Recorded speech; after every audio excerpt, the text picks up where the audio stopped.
Ladies and gentlemen, the President of the United States and Mrs. Trump, accompanied by Andrew Pollock, Julie Phillips, and Hunter Pollock.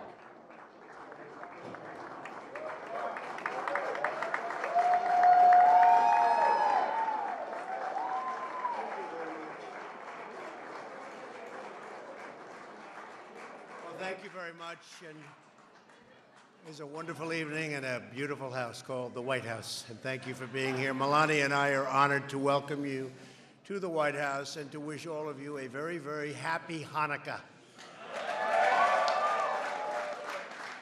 We're joined tonight by our fantastic Vice President, Mike Pence, and our Second Lady, Karen. Thank you, Karen. Mike, thank you very much. I also want to thank my daughter Ivanka and my son-in-law Jared for joining us. Strong supporters of Israel. I'm also proud that the Jewish faith is so deeply woven into the fabric of my family. It's a great honor, I will tell you. Thank you. I want to take a moment to recognize Melania for everything that she's done to make the White House such a beautiful and special place for this sacred season. Thank you, honey. Well, I thought I lost her for a second. Also joining us tonight are several of our great cabinet members. Secretary Steve Mnuchin, where's Steve? Steve, thank you. Attorney General Rod Rosenstein, where's Rod? Where's Rod? Rod, where are you? Why? He's entitled to a much better location than that. Thank you, Rod, very much. And FDA Administrator Scott Gottlieb. Scott, thank you. Thank you. Thank you, Scott. Thanks as well to Israel's ambassador, a friend of mine, a great gentleman, Ron Dermer, for being here. Ron. Thank you, Ron, very much. Tonight, we are especially grateful to be joined by the Pollock family, who lost their beloved daughter, Meadow, in a horrific Parkland shooting earlier this year. I've gotten to know him, and he's a great, great gentleman, I will tell you. Great father, great man. To Meadow's father, Andrew, and to her stepmom, Julie, her brother, Hunter, you honor us with your presence, and you inspire us with your courage, and thank you so much for being here, the whole family. We cannot imagine your sorrow, your pain, I was there with you. You went through so much, and you're going through so much. But we promise to hold the memory of beautiful Meadow and every Parkland victim in our hearts forever. We are gathered together this evening to commemorate the triumph of the Jewish people in the face of terrible oppression. Hanukkah is the story of Jewish patriots who fought to reclaim their freedom more than 2,000 years ago. The Maccabees defeated a tyrant and a massive army and restored the Holy Temple. After their victory, they found only enough oil to light the lamp in the temple for a single night. Yet the light burned brightly for 8 nights, the miracle of Hanukkah. This year, we light the menorah. We reflect upon the extraordinary resilience of the Jewish people in the face of centuries of oppression. Our thoughts also turn to the victims and survivors of the anti-Semitic attack on the Tree of Life Synagogue in Pittsburgh. I was there, and it was horrible, and the rabbi was great. He was a tremendous gentleman. In the wake of these evil murders, Americans of all backgrounds have come together to express our unwavering determination to extract the vile poison of anti-Semitism from our world. Throughout history, we have seen that no darkness can overcome the light of the Jewish faith, and that no evil can overcome the unbreakable spirit of the Jewish people. So true. My administration will always stand in solidarity with our Jewish brothers and sisters, and we will always stand strong with our cherished friend and partner, the State of Israel.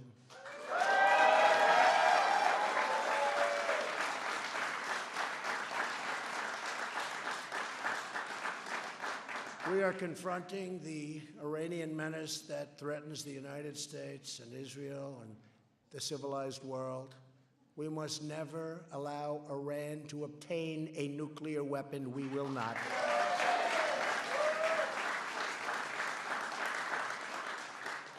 They are constantly screaming as loud as they can, death to America, death to Israel. It will not be our death. I promise you that.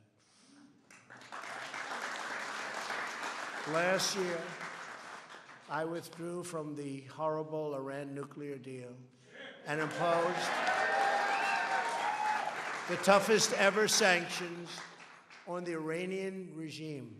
And it's a very much different country today than it was when I took office, that I can tell you.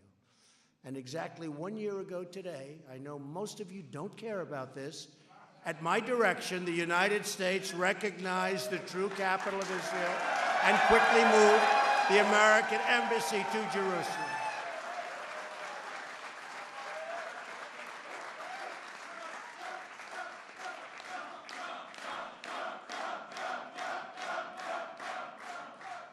And I'll tell you what, we also got it built.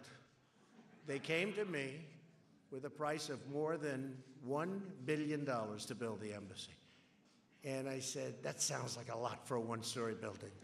But it was truly $1 billion. It was in excess of $1 billion. I was supposed to sign it. They were going to start looking for land and everything. And I called David Friedman, the great ambassador. And I said, David, they want me to spend $1 billion on an embassy, and it's going to take forever. It would have taken forever.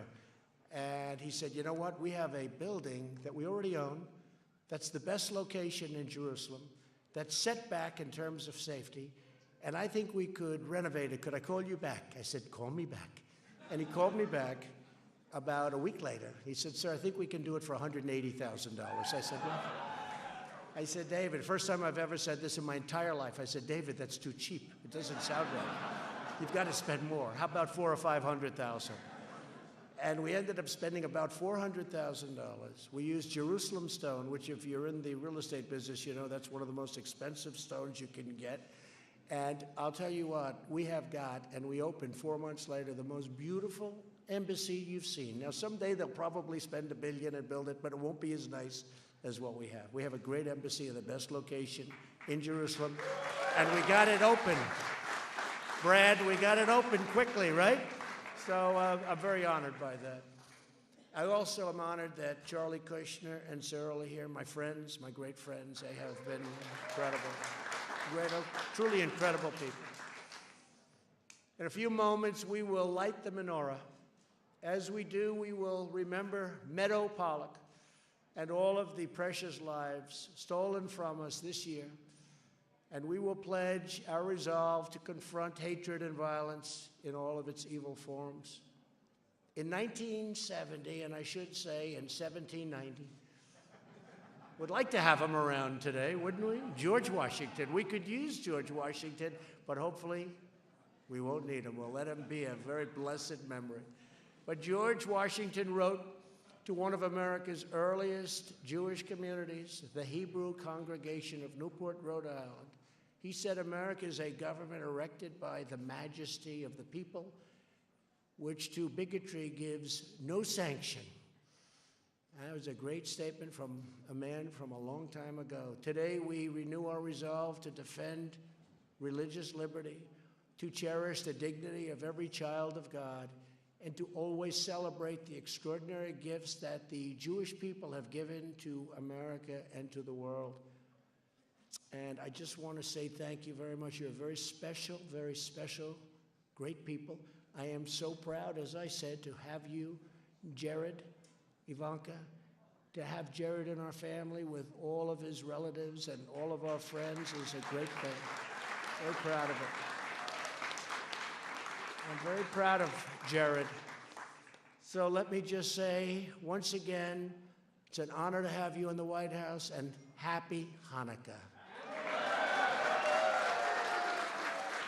Before we light the menorah, I would like to ask another great friend of mine, somebody I got to know very well, tough and strong and what a heart, to please come up and say a few words. Andrew Pollock. Andrew?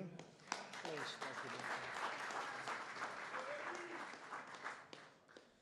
President Trump and First Lady Melania Trump, thank you so much for inviting my family and myself here tonight. I think it's fitting to celebrate Hanukkah here in the Trump White House. I see a lot of parallels between what happened in ancient Israel and what is happening now.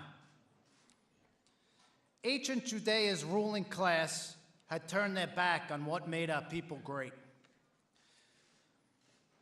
They thought the Greeks were on the side of progress, and they no longer believed that their nation was founded on revealed truth. They saw the Torah as irrational and Judaism as backwards.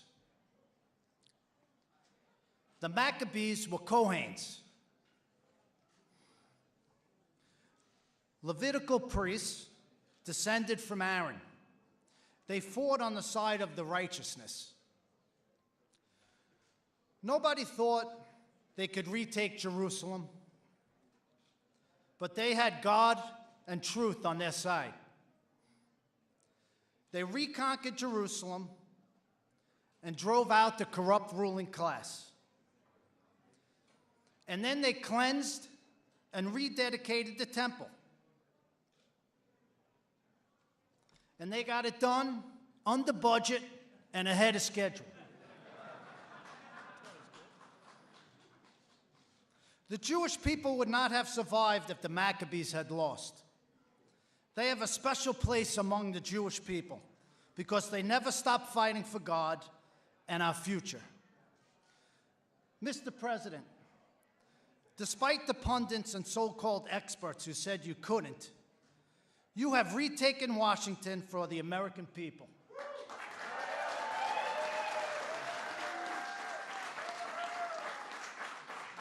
You are the greatest friend that the Jewish people have ever had in the White House.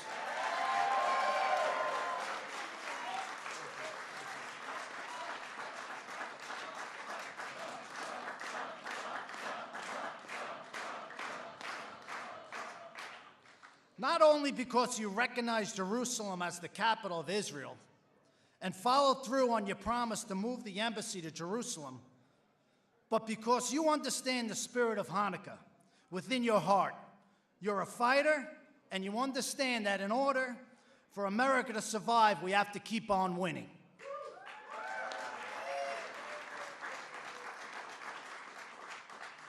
Ever since I lost my daughter from the shooting at Stoneman Douglas High School in Parkland, Florida, I've been fighting for my daughter and for our students. And I won't stop. Sometimes I think it has something to do with the fact that I am a Kohen. We have to keep fighting because the safety of our children and the future of our country depend on whether we honor the true spirit of Hanukkah by staying true to our traditions and to keep on winning. Thank you.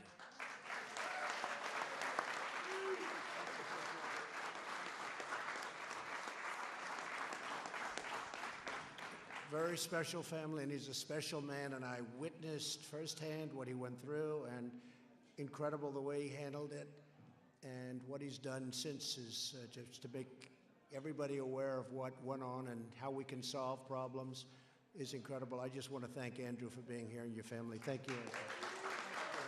Thank you. Miriam, thank you for being here. Sheldon Edelson, thank you very much for being here. Sheldon. Thank you both very much. And Brad, thank you very much for being here. I really appreciate it. That's really nice. I see you in the audience. Have to call you out. Thank you very much for everything you've done and said. I appreciate it very much. And now I'd like to ask Rabbi Friedman to come up and say a blessing while we light the menorah. Thank you. Thank you, everybody.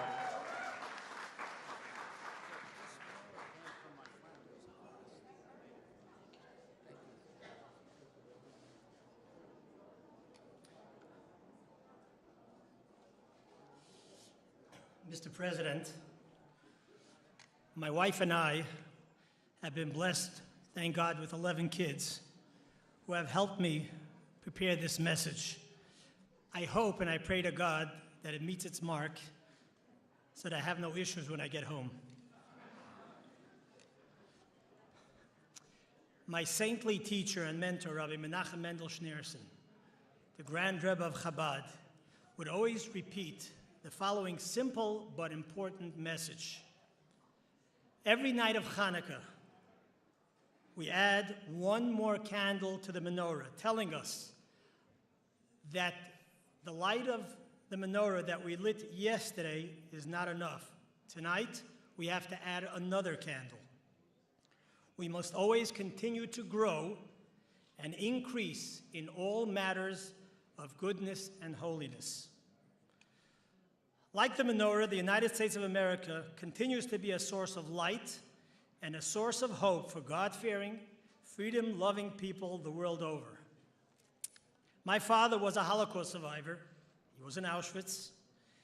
And he would relate that the moment the survivors saw the American soldiers with the flag coming through the gates of the concentration camp, that was the moment that they knew they had survived the war and that the horrible darkness and evil has been distinguished. As mentioned before, having the honor of being the rabbi of the Polacks, being there the night of the horrific tragedy, spending the night with Andy and his family, I even more appreciate and know the comfort and strength that you, Mr. President, have provided to the Pollock family and to all the victims of the shooting of the MSD High School in Parkland and Coral Springs. Mr. President, may God bless you and give you wisdom and strength so that you can continue leading our country in peace and prosperity. And may God bless the United States of America. Happy Hanukkah.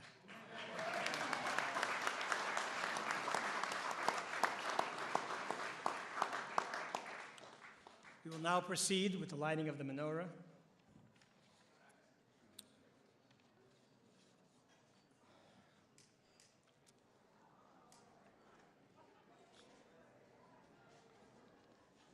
I will first say the blessings in English and then in the Hebrew.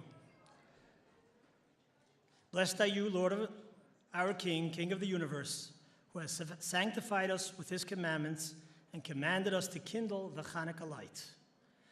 Blessed are you, Lord our God, King of the universe, who performed miracles for our forefathers in those days at this time.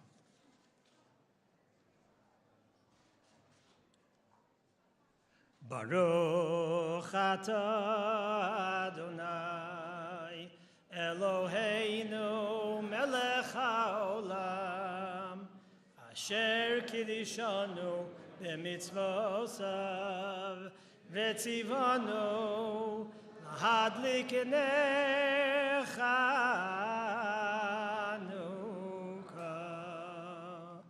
Baruch atah Adonai Eloheinu melech haolam she'asa nisim lavoseinu bayamim hahem